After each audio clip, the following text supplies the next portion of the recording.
যদি ওষুধ সম্বন্ধে সঠিক তথ্য পেতে চান তাহলে আমার চ্যানেলটিকে অবশ্যই সাবস্ক্রাইব করে রাখবেন আর বেল আইকন প্রেস করতে ভুলবেন না। কারণ আপনারা দেখতেই পাচ্ছেন আমার হাতে একটি টেস্ট কিট রয়েছে এবং টেস্ট কিটটিকে আমি ভালোভাবে দেখাচ্ছি যে কিভাবে পজিটিভ ও নেগেটিভ দেখা যায়।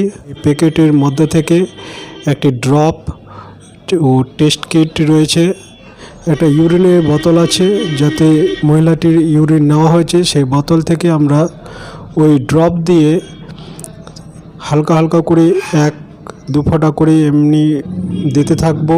ওই সাইডে সম্পূর্ণ যেখানে দেখতে পাচ্ছেন যে ছোট একটা ফোঁটা রয়েছে সেখানে আমরা 1 ফোঁটা করে ওই ড্রপের মাধ্যমে দিতে থাকবো। দিয়ে নিয়ে আমরা কিছুক্ষণ ওয়েট করব। দুটোই লাল চিহ্ন রয়েছে, অর্থাৎ আমরা এ থেকে বুঝতে পারছি যে মহিলাটি